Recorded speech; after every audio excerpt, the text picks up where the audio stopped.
Welcome everybody, 16 May. We're going to go ahead and get started here. So I'm going to open up here with a word, and then we are going to manifest spirit, and so you'll get to see that, and you'll be able to watch here. So we'll go ahead and start. Yahweh, we thank you for this day. We thank you for the opportunity to go through your word again. We thank you for meeting together. We were able to eat dinner together and be able to share and uplift each other. We thank you for that. Thank you for the words that we're about to hear, just for the edification. We just thank you for that. That as we walk out in faith, that you're there, you fill those words within our mouths. We thank you for that we're able to speak these things and just deliver your great word. So we thank you for that. Thank you for the rain. We thank you for this country that we have, for all the blessings that we have, that we continually come to you in good times and bads, praising you and thanking you for everything that we have and for life. And we just speak this all through your Son's name, Christ Jesus. So for anybody who would like to manifest, if you go ahead and do so. Shakandra, Makachumali, Ramasano Kolabo, Ramashamoliko, Ramasano Korpuri, Monashamoshilo, ye, Gonamashi Kolabrio, Manasachuko, Ramasimonichuna, Ramachakochio, Wamachia, Lukochayo, Malakadoko. My children, do not be afraid of what other people think of you, because what they think does not matter. It's what I think that matters. So, if you do something for me and not for them, and you just discard what they think of you and don't care, then you will receive rewards. But if you do what makes other people like you and just ignore me, then you will lose rewards. So my children, if you just listen to me and not to the outside world, you will get much more rewards. There's a time and a place for everything, my children, and the time and the place for you to worship me is daily. It's not just with songs and hymns. It's not just with in your private prayer life. It's shining like lights so that others can know that I truly am the Creator and I truly am your Father, and I gave my Son for you. Read my word and pray daily. Communicate with me. Commune with me because I am your Father. But also shed this stuff abroad so that people can see it, people can hear it, and people will know you are truly a strange people. You are called out from among the regular folks to become princes and princesses of the Most High God. Remember, children, that I am with you through the storms. Look to me, because I abide in you. Know that do not focus on and blaming yourself for things that you've done in the past or even just a moment away. But do not blame yourself, but just look to me. I will comfort you and I will guide you. But don't lay in that bed of denial or self-pity. But most importantly, don't lay in that bed of blame.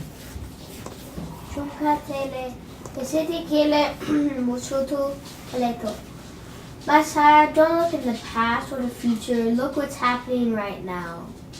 My child, there's something very important right now. Don't think of the past, what happened, or the future. Think what's going to happen right now. Be filled up each day by pausing and meditating on my word and who I am, by confessing my scriptures that I've given to you. And as you do so, I'll fill you up. Each day is you can choose to be a reservoir, and I will fill up those cups. And each day that I fill up those cups, I will fill up your needs and the needs around you. Look back into the past, my children. Look at your victories. Look at your trophies. Look at all the gifts that I've given you. So stand forth boldly, knowing who you are, knowing that you're heir of Yahweh. I see like a mason's arch, and Yahweh's saying that the creation of this does not start from the top, but it starts from the bottom. And so the top pieces that connect the two branches, the two sides, would be suspended in air, and it is because of the foundation that is secure, and each stone that is securely fit and custom fit into each one that makes these things possible, and that Yahweh's just showing, just lay firm into this foundation and understand that His promises and His blessings for your life, that these things are being neatly grafted amongst Him. Well, Yahweh, we thank you for these words and for the blessings, and for all those that are not here, just to be with them. We thank you for blessing those that are here this evening. We speak this all to your Son's name, Christ Jesus. All right, well, let's fire up, gang. We are using the Rotherham. You will see, if anybody who is following along with the scriptures in here, you will see a very different translations for some of the scriptures that are in here. So I think it's really imperative to get to the point of having, can you see okay, Shaman?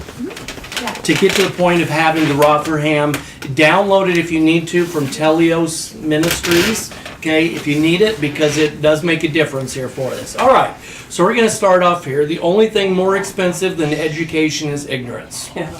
Now, you remember a while back ago I did the teaching on Proverbs, and I used Benjamin Franklin because of all of the stuff that he had, poor Richard's Almanac that he did. And so I have a couple of the ones here that I'm like, oh, this is perfect. This fits perfect into it. So he had all these great little sayings that I'm like going, they're timeless. They're absolutely timeless. Next one. Half a truth is often a great lie. And that one, I'm like going, that fits exactly. Okay, so as we start looking into the Word and what's happened and what's taking place, Christianity is attacked all the time. It's continually being attacked. And so when we're trying to break through, we want the whole truth. We want it unfiltered. We want it poured out. Not what somebody says or somebody's interpretation or the traditions that have passed down. We want whole truths. Okay, and that's what this little sharing will be tonight, is called Speaking the Truth. So, let's start off here in Ephesians. And you see the page numbers are on here to help expedite this a little bit. New Testament, page 198. Chapter 4, verses 10 through 25.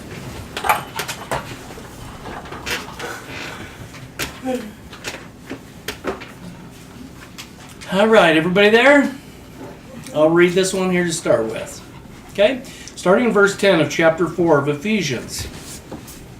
He that descendeth, he it is also ascended over above all the heavens, that he might fill all things. And he gave some indeed to be apostles, some prophets, some evangelists, and some shepherds and teachers, with a view to the fitting of the saints for a work of ministering, for an upbuilding of the body of the Christ, until we all advance into the oneness of the faith and of the personal knowledge of the Son of Yahweh, into a man of full growth. That's the Teleios. So that's the whole goal, as we're looking through here as a Christian, is to get out of the childhood stage of Christianity up to the Teleios. That's what Christ wants. That's what Yahweh wants for us, to be mature.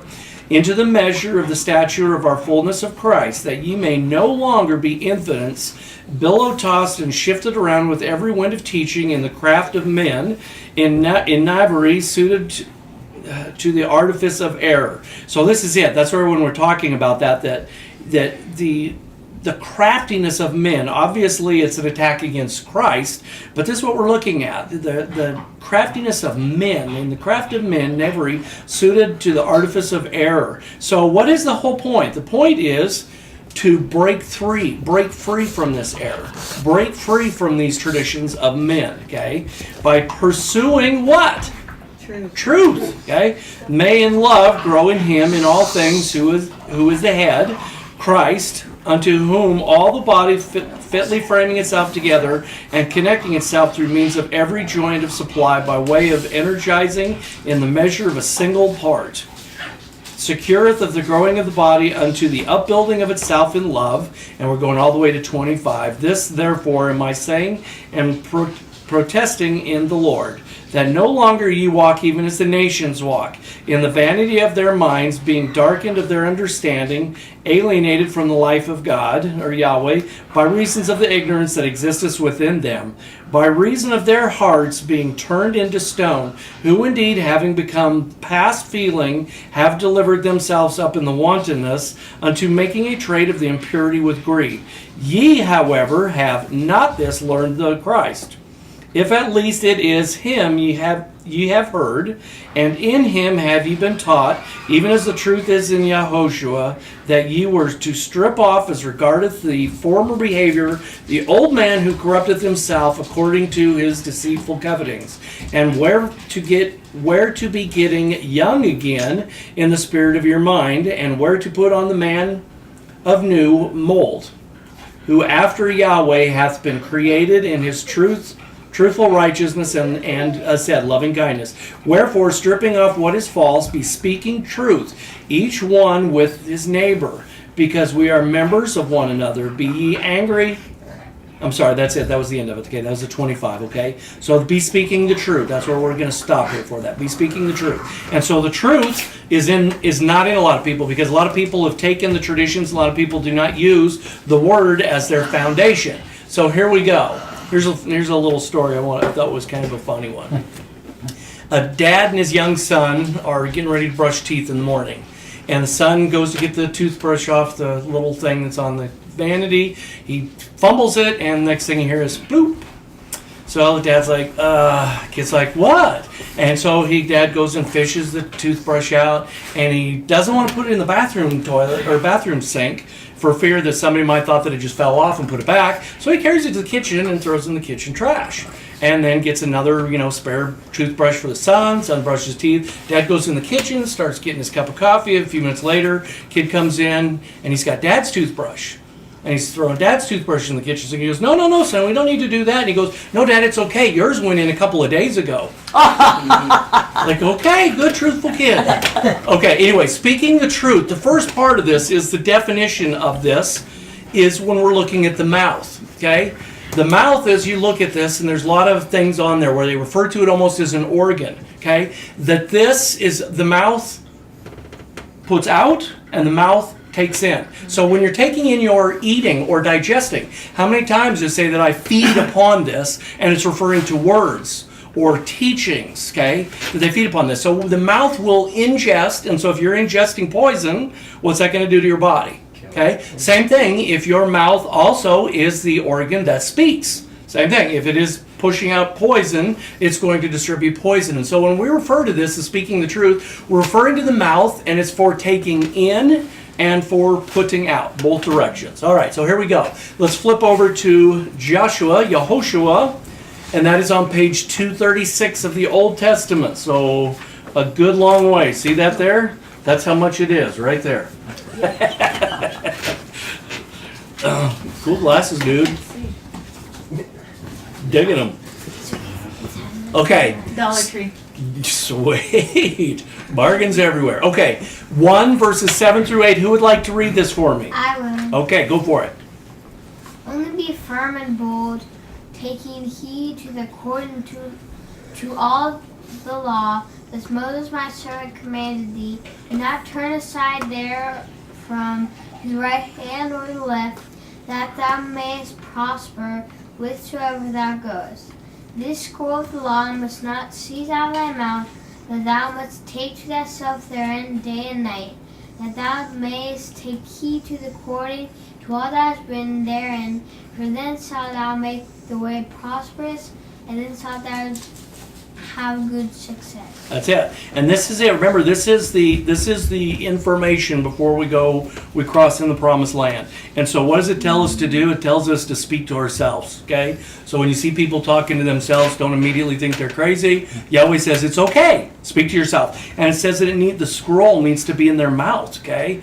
That thou mayest prosper, the scroll of the law must not cease out of thy mouth. Okay, so this is twofold. I would say that that's taking in so that you would know the scroll, and speaking out so that you distribute the scroll is what we're referring to here. So this is it, speaking the truth. And why was this so important? We're going into the promised land. They had no idea what they were in for except what was written and what was told to them, what was prophesied. It's going to be great. We got to do a little bit of cleaning type of deal. We're going to get in there. But Yahweh, this is his warning over and over again. Heed the scroll. Heed my word. You'll have good success. Don't, and things will not be good. And so this was it. But this was a big change. It was a real big change for these people. So the first point that we're going to look at here is speaking the truth is obedience. By filling our mouth with what is true, right, noble, pure, our minds and emotions will follow. Okay? So this is the portion of filling it. So what we're taking in. If we are taking in good stuff will come back out. Okay? That's point number one. This one here was the author unknown, but one step forward in obedience is worth years of studying about it. And I was thinking about that. I'm thinking about all these college professors that are teaching business. You know, that graduated and immediately went back to teaching and never run a business. And I'm like going, isn't that interesting? You know, I would think that the person who ran the business coming in with the experience would be the one you'd want to talk to. But this is what we're talking to. Obedience. Not knowing what it is, but implying it, putting it into action. Okay. Well done. Better than well said. Okay. Another Benny Franklin there. Speaking the truth. Next point. Okay. Affirms your faith. Okay, how do we get salvation? Okay, we confess with our mouth and we believe in our heart. Okay, so why is it important that we say this? Why is it important that we confess with our mouths? Yeah, it's spoken. It is coming out. It is coming out. And so when we talk about this, when we're doing this, when we're speaking the truth, that when somebody wants to, do you have salvation? Okay, I came up with somebody this week. Said, well, have you done Romans 10:9-10? I'm not sure. I said, well, let's go to it. Have you done this? I don't think so. Well, let's do it. Okay, this is real easy. Confess with your mouth. You open your mouth, okay, and you believe with your heart. And that's how this all starts. So, next one here. Hence our faith cometh by something heard, and that which is heard through the declaration of Christ. So again, two-way. Speaking and something heard, okay, that you're ingesting it as well. Okay, that you're feeding upon it. By speaking the word, we reinforce the faith in ourselves, others through the power of Yahweh's word. Okay? And then here, why don't you read this for me, Mel? Would you? That's Romans 10:14. How then shall men call upon one whom they have not believed? And how shall they believe in one whom they have not heard? How shall they hear without one to proclaim? That's it, for one to proclaim. And so that's it, to proclaim. And so again, when we're talking about speaking the truth, we are talking about getting it out where people don't know the truth. Most people that you run into don't have a clue about very, very elementary portions of the Bible. To include pastors, have very, very elementary knowledge of what the Word actually does say. Okay, and when you start talking about truths, it boggles their mind, and then they have to refer back to, well, what was taught in seminary. Okay, and so this is where we're breaking through that. Okay, the very beginning, the very first verse we did. To become full grown, or Teleios, most people need to hear the spoken word before they're able to move. And so this is where we have to look at it. It does not require it. If somebody has the gumption and wants to open up the word and they have a hunger for it, they're going to search out and they're going to find. But I can tell you, they will probably inquire within people as they start going through it, because there will be things that they are searching out. And so this is where we, as being able to speak the truth and know the truth, and I look at our body, our group of people is, so much more Teleios than pastors that have been running mega churches. Okay? And so this is where we're looking at that, to be able to do that, to be able to speak and to bring these people to a higher level. Speaking the truth, next point, empowers us through praise. Okay? So there is power in this when we're speaking truth to bring ourselves out of a gutter or to empower ourselves. Okay? Overcomes opposition. Sword of the Spirit, which is what Yahweh has spoken. Okay? And that's Ephesians 6:17. Flip over to Psalms, page 564.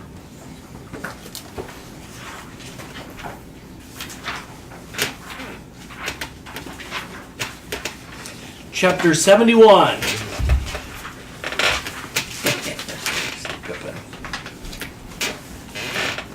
All right, 71 verses 4 through 17. It's not going to be up on the screen.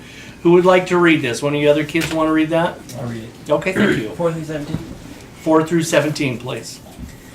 O my Elohim, deliver me from the hand of the lawless one, from the clutch of the perverse and ruthless one. For thou art my hope, my Lord Yahweh, my confidence from my youthful days. Upon thee have I stayed myself from birth. Thou art he that served me from the body of my mother. Of thee shall be my praise continually. A very wonder have I been unto many, seeing that thou hast been my strong refuge. My mouth shall be filled with with thy praise all the day with thy splendor. Do not cast me off in the time of old age, when my vigor faileth. Do not forsake me, for mine enemies have spoken of me, and they who watch for my life have taken counsel together, saying, Yahweh hath forsaken him. Pursue and take him, for there is none to rescue. O Elohim, be not far from me. O Elohim, be to help me make haste. Let them be ashamed, he consumed, who are assailing my life. Let them be covered with reproach and confusion, who are seeking my hurt. But I continually will hope, and will add to all thy praise. My mouth shall relate thy righteousness all the day, thy deliverance. For I know not the numbers. I will enter unto the mighty doings of my Lord Yahweh. I will make mention of thy righteousness, thine alone. O Yahweh, thou hast taught me from my youthful days, and hitherto have I been wont to tell of thy wonders. Okay, that's excellent. And so what you see here is throughout this persecution, great persecution. What's Dave doing? I can see him speaking verbally to Yahweh as he's doing this, as he's on his knees crying out to Yahweh as he's saying these things. A couple things here to draw attention to. Okay, to start with, if somebody, if let's say that I forgot our anniversary, for example, and Donna's like going, "You forgot our anniversary." I'm like, "Oh no, I mentioned it." You're like going, "What?" Okay. If you look at, I will make mention in verse 16, mention of. Okay. Look down below and see what that word is. Celebrate. Okay. In our language, making mention of and celebrate are not anywhere in the same category. Okay. That I will celebrate thy righteousness, thine alone. Okay, and so this is what he's saying, and he's telling him that my mouth, in verse 15, my mouth shall relate thy righteousness. And I put a couple of them on here as I go through there. My mouth shall relate thy righteousness all the day, thy deliverance. And so this is what he's saying. My mouth, what is my mouth doing? This is what my mouth's going to do. Regardless of circumstance, that this is what's taking place, that I'm going to continually saying this out. And I think to myself, when it talks about that you're speaking to yourself, that, I'm speaking to Yahweh, and I may say it out loud, and somebody may hear me and think that I'm kind of weird, but I'm like, no, that actual moving of air and speaking to Yahweh, I think is important. It's very important, even if it's one-on-one or in a prayer with somebody else. Next point, keeps perversity put away. Okay? Proverbs 4:23 through 27. Who would like to read that? If you want to read that, go ahead. Above all that must be guarded, keep thou thy heart, for out of it are the issues of life. Remove from thee perverseness of mouth and craftiness of lips. Put far from thee. Let thine eyes right onward look, and thine eyelashes point straight before thee. Make level the track of thy foot, that all the ways may be directed all right. Decline not to the right hand or to the left. Turn away thy foot from it. That's it. Okay? And so, again, when we're talking about things entering in the body and things leaving the body, we're talking about the perverseness of the mouth and craftiness of the lips, okay? And above all, keep guarded, okay? Thy heart, because what comes from the heart is what will manifest through your doings or your mouth, okay? What David says here is, and this is Psalm 39:1, I said to myself, I will take heed to my ways, that I sin not with my tongue. I will put on my mouth a muzzle, so long as the lawless is before me. Okay, and so that's it. That's where we're looking with our tongue. Being, again, we know that it's the rudder. Okay, it's the rudder of a ship, and so it's the rudder of our lives. What comes out of our mouth, what comes into our mouth. okay, is going to steer the body. And so when we're saying these things and you're hearing yourself and you're like going, did I just say that? I cannot believe that just uttered out of my mouth. And I'm like going, okay, strike that from the record. That's got to be taken away. Sorry for that, Yahweh, and I reclaim it. And it's simple things, like at work. Well, everybody's getting sick. Okay, yeah, everybody's getting sick. Well, you just confessed it. Yep. And so these are the type of things, but it can be much worse than that. The perverseness of things, where, bad stories, bad things, these things that you're taking in. The same thing is when people say that, the mouth takes in, that you're eating it. Okay, that is a figurative speech. Say you are not eating the word, but you are reading it. Okay, you are hearing it. You are taking it internally. So by watching stuff, by seeing things that you're taking in internally, this is the same way. You would consider it, that's your mouth, that you are taking that in and you're ingesting it into your body. Same thing. So anybody know what that is? So that is a beaker, okay? And when you kids have to do physics and chemistry and stuff, you guys will play around with those. They're kind of fun, actually. Anyways, think about this. Think about if carbon monoxide is down in the bottom of this. Okay, carbon monoxide's down in the bottom, and it's sitting down there. And I don't know if carbon monoxide's heavier than air or not. I think it is, but I'm just for speculation, we're going to say that it is. And so it stays down at the bottom of this. And so it's kind of stuck down in this beaker. And so what do we do? If say that this beaker is on the floor of your garage, and the carbon dioxide from your car just keeps going inside of it, it's not coming out. Okay, it's not coming out. And so there's one way to prevent that, and that's to fill it with something else. So the carbon monoxide cannot enter into it. And so think of that for our bodies, that if we are filling it with something else to stop the other things from coming in, because we're subject to them everywhere we go. All the time, things are being put in there. You can literally turn around and there will be something that you're like going, not even close to being in my mind process, and now here it is, and I have to deal with it. And I'm like going, where the heck did that just come from? And it can be something simple, a sign, something, a TV commercial, it can be anything, and all of a sudden I just got distracted, and I'm like going, and your mind will start to wander. You're like going, oh, stop, just stop. And that's where you're like going, okay, immediately pour it out. And it's the same thing when you think about a fire. You remove the elements that create it and hold it. You remove an element, it goes away. It goes away. And so it's the exact same thing. So with that, when we're seeking that, the perversity, if we can fill it with the righteous, it will prevent the perversity from entering in. Okay, next one, next point. Speaking the truth. A heart overflowing with treasures. So flip over to Matthew,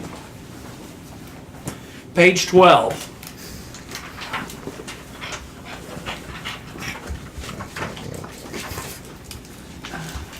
Page 12, chapter 12, 33 through 37. I will read these. Everybody down? All right, here we go. 33 through 37. Either make the tree good and the fruit good, or make the tree worthless and the fruit worthless. Just like going, well, that makes pretty good sense. Yeah, it makes pretty good sense. But the problem is when you look at it, you're like going, well, what's my fruit?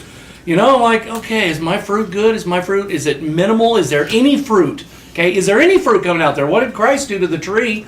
The tree didn't defend him, but it was supposed to produce fruit, and it didn't. Okay, it wasn't producing bad fruit, it was producing no fruit. Okay, no fruit. So, from the fruit of the trees is known. Brood of vipers, how can ye speak good things, being evil? For out of the abundance of the heart the mouth speaketh. The good man out of the good treasure putteth forth good things. And the evil man out of the evil treasure putteth forth evil things. But I say unto you that every useless expression that men shall utter, they shall render concerning it an account in a day of judgment. For by thy words shalt thou be justified, and by thy words shalt thou be condemned. Okay? And so again, it's a two-way thing. Think of it as it's a sword that can cut both directions, and as long as you're swinging that sword in righteousness, great, let it cut in both directions. But it can be a trouble thing for us as well. And it can lead a body, by things that are being said, can lead a body away.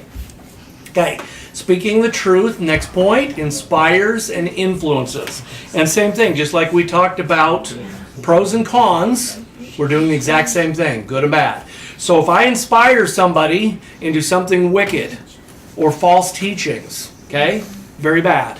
Okay? If I influence somebody in the same thing, if I influence somebody in the ways of Christianity, and they look and they say, you know, you look like you live a good life, and I see the way you are, what's your secret? Okay, that's an influence, it's good. And so you are inspiring and influencing people whether you know it or not. Whether you ask to or not, it's happening.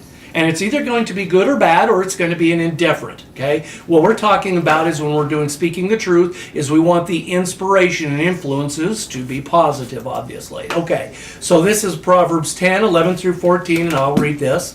A wellspring of life is the mouth of righteousness. And so again, when we're referring to the mouth, this is it. A wellspring of life is the mouth of righteousness. It brings about healing, brings about everything. A wellspring, it satisfies, okay? By the mouth of the lawless covereth wrong. Hatred stirreth up strifes, but over all transgressions love throweth the covering. In the lips of the intelligent is found wisdom, but a rod for the back of him that lacketh sense. Think about that with what's his face getting smacked in the right outside the restaurant there in Dumb and Dumber. A couple of ignoramuses. Wise men treasureth up knowledge, but the mouth of the foolish is a terror near at hand. Okay, so as I went through and was putting this together, I was thinking about that, and it brought me back. It reminded me immediately of when I was in Okinawa. We used to have to get our cars inspected every 2 years, and you could not have rust. They had this fine point hammer, and they would tap on something that looked like rust. Well, if it was not strong, it was going to go through it. It would pop a hole through it, and then they'd look at you and say, "You got to get that fixed. It's rust." So it was a saltwater, or we're in an island in the middle of the ocean. You get rust, and so I'm like, "Well, I can fix this myself." So I get my sander out, and I sanded down most of it. Okay, and then I'm like, I'm getting bored with this. It's a hot day. This is not really fun anymore. So I slapped some Bondo on that booger, spray painted it. Okay. And it passed the inspection. And then a few months later, the paint started to turn brown. And what I covered over the top of that was still festering underneath because I did not get rid of it. That rust has to be all the way cut out. And so I learned a valuable lesson. I had to get rid of it all. There had to be no rust. It had to be ground down, or else it would just keep growing underneath. So covering it up was very short term. Okay? And so again, I think about it this way. It shows the covering for good, covering for bad. Influence, next point. Reactions to thoughts and problems. And so this is a big one. Everybody that you come in contact with, that you're going to be in contact with for any period of time, you're going to run into reactions of thoughts and problems. Deaths, things that happen, sicknesses, illnesses, crashes, people getting fired. There's always something's going to be happening, and people are looking for answers. And guess what? The people who normally don't have answers or wrong answers are the first one to offer those up. Okay, they're in a better place. Okay, God does everything for a reason. Okay, all these things, those are the first things that the responses that come out. The truth sets us free. And so speaking the truth and be ready to speak the truth. I'm going to do a teaching here probably in a month or two, and it's going to be questions that are asked, and I'll pose these. Okay, here's the question. What's the response? Okay, what's the response? And I think we should almost have that almost as a cheat sheet. Okay, I don't do this every day. And so when it comes up, I need to be ready, and I need to be able to go to it to show exactly the word. Don't take my word for it. First of all, do you believe this?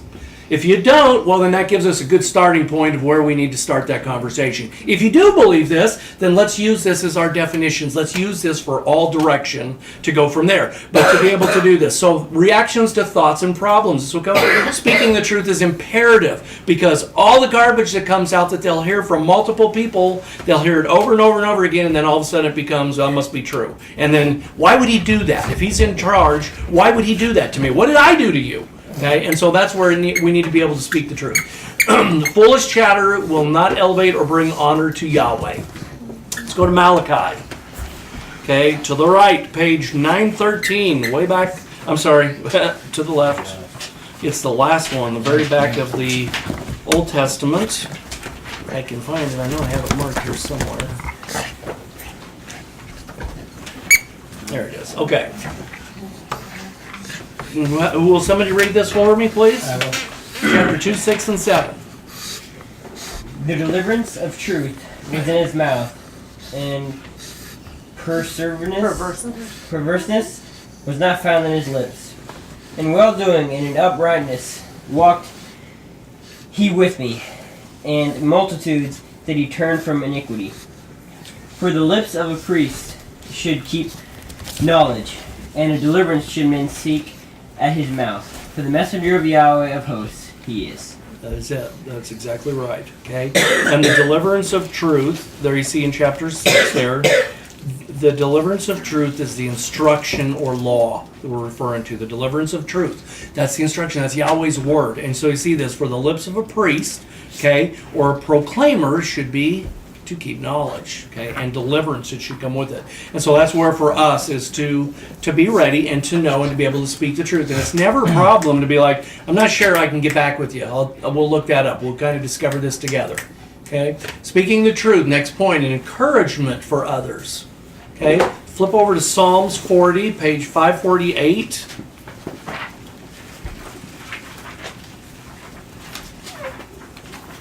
This will be 40, verse 3 through 5. I'll read this. Page 548, top right. Verse 3. Then put he into my mouth a new song. Praise be to our Elohim. Many shall see and revere, and shall trust in Yahweh. How happy the man who made Yahweh his confidence, who hath not turned unto the haughty, nor gone aside unto falsehood.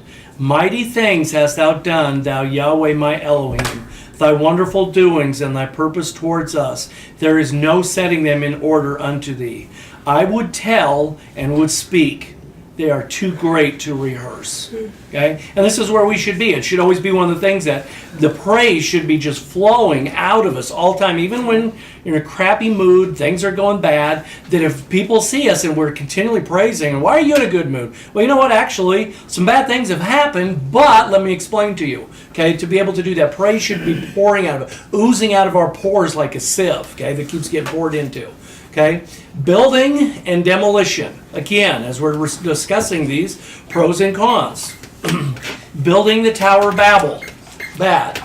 Building idolatry, okay, statues, the wooden statues, the carvings, all the things, bad. Okay, demolition of those, very good. So when we're building towards Yahweh's inheritance or Christ's inheritance, okay, very good. The demolition, the problem is this, you're going to be doing both every single day. Okay, demolishing the false words, the false teachings. That's where you're going to demolish those. And it's going to give you the opportunity to build on the foundation that Yahweh has as you're doing that. So you're going to be demolishing and building, possibly in the exact same conversation with people as you're discussing, to break through all the clutter and then to start building upon that. And so this is where we look at it. Again, with our influences, are we building or are we demolishing for Yahweh? Second law of thermodynamics. This is not what this is supposed to be, by the way. Hold on just a second. Sorry. It's not the picture that's supposed to be on there. That's kind of weird.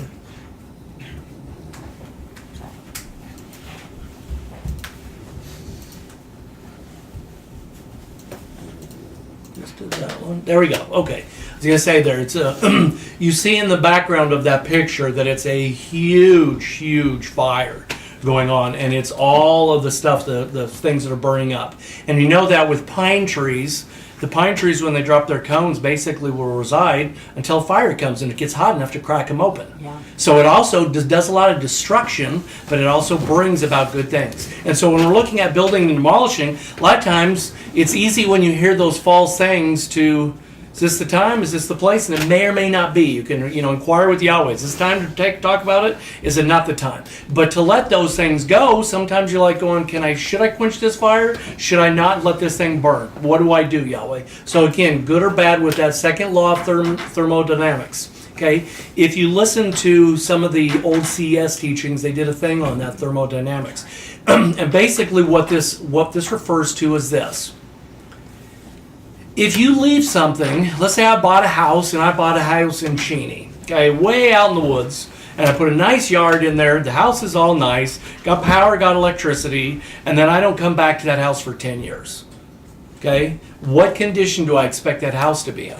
Okay, I go into it, it's yards overgrown. There's no resemblance of grass. Trees have taken over, weeds have taken over. I go inside the house, a water leak took place, dumped water everywhere, rotten stuff, mold everywhere. Okay, the law of thermodynamics states that things don't improve as time goes on. We're talking about physical things, material things. Okay, they're eternal. So the same way I look at this, if we are not taking care of and mending to the Word with our lives, then what's going to happen is we can expect things to degrade. Things are going to fall down. Things are going to fall apart. You're not going to remember those things. This is a maintenance program that's a daily in and out type thing. And so thermodynamics is partially a universal law of decay, the ultimate cause of why everything ultimately fails apart and disintegrates over time. Material things are not eternal. Everything appears to change eventually, and chaos increases. This is not a biblical thing. This is a scientific definition of that. Okay, when I'm talking about that with our lives, what did Christ say about that? What do you hold? What's your treasure? Okay, what's your treasure? If your treasure is the things of this earth that will rot, that will mold, that will turn to dust, that the moss will eat, then this is what we're looking at. It has to be maintained. Building and demolition is continual. Okay? In 1 Thessalonians 5:11, wherefore be consoling one another and building up each other, even as you are also doing. Okay, the consoling one another, I think about that also as a maintenance within a group, of people, of believers, that you are working together to make sure that everybody is increasing, that everybody's growing, that we're speaking the truth, that things are being maintained, that if somebody is having problems, having difficulties, this is the time to be able to, hey, we're consoling one another. How are things? Everything going good? Anything you need? These types of things to be able to hold each other up, speak the truth, because if one person is falling, it can drag down even more people. And another person may be like going, how come nobody's here to help? Okay, nobody's here to help. So again, that's what we're looking at this for. Okay, last one here. Let's finish here in Colossians 3:16. Okay, page 207.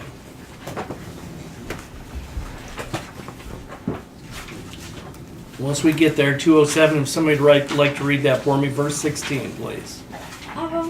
Okay. Let the word of Christ dwell in you richly in all wisdom, be teaching and admonishing one another with psalms, hymns, and spiritual songs, singing with grace in your hearts. With gratitude, raising song with your heart unto Yahweh. That's it. Okay, and so when we look at this kind of sums everything up right there. Okay, everything up there the admonishing is also when you are, that can be demolishing somebody's wicked ways, a close friend or member of a family. If you're demolishing their wicked ways, that's not comfortable. Well, yes, it's not. Okay, but it's keeping you from falling into a giant hole that I see you're headed to. As a matter of fact, a lot of people see you're headed to, except for you. Okay, and so this is where we're doing this, to admonish another. The other thing is to help, to build up, to edify. Okay, and so when we see this here, this is what we're referring to admonishing one another and to be full of grace and gratitude. Okay, last one here, the last thing, if it will come up. I don't know why this does it sometimes. Hide not your talents. They for use were made, what's a sundial in the shade. Okay, and that's how Yahweh looks at us. Okay, I've given you the power, I've given you the strength. Don't put this in the garage and leave it until maybe someday when you need it. Exercise it and use it, and that's the maintenance, because guess what?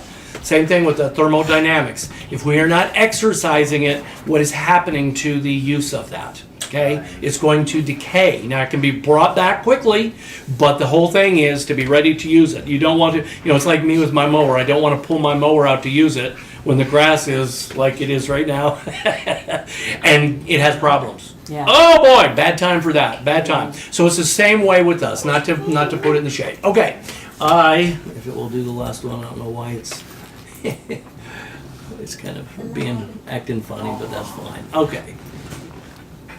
Well, it's missing a slide, but that's all right. Okay, I will go ahead and end, and we'll have a prophecy for those who are watching. Yahweh, we thank you for all those here. We thank you for your word. We thank you for your instruction. We thank you for the those that have gone before us, Yahweh, that we can read about. That there are wonderful stories of great men that stood with you and stood for you, and men that absolutely stood against you. And so as we read these are for us to learn and to us to be able to see. And so it's not just the stories of the great men, but it's men that were against you. And so as we read these, that we can learn from the history, that we do not repeat these things, and that we can see what their weaknesses and what their error were, so that we can steer clear from these things, and that we can remove the perverseness from our lives and walk in accordance with your steps and your will, and set ourselves apart, that we may be able to be holy unto you, Yahweh, and that we are great servants to you, Christ, that we come before you every day asking for, your servant is here, call upon me, that as we do these things, that you will call upon us, for there's much to be done. So we thank you for this. We thank you for renewing and encouraging in our lives continually, that we may be able to do it to each other, that we may be able to just walk out in great boldness, for it is well-pleasing for you to see us just to manifest the great faith. So we thank you for it. We thank you for the words that you speak to us continually. I just come before you in the name of your Son, Christ Jesus. My sons and daughters, that I am proud of the stance that you've taken, and I am proud of the relationship that I have within you, that I may be able to speak to you, and that it is not when you took upon me, and when you received salvation, that you have now within you the ability to communicate within me. So call upon me that I may be able to speak to you, and that as you are repenting and you are being forgiven as well. And so improve upon these things, and open the words that I have put before you, that I will stir within you continually as you allow. For if you will not allow for me to stir within you, that it will shut off. But I am there to when you are ready. So call upon me that I may ignite within you and blow upon the embers which I have already placed upon you, that I may burn bright within you. Thank you. All right. Amen. We will see you next Wednesday.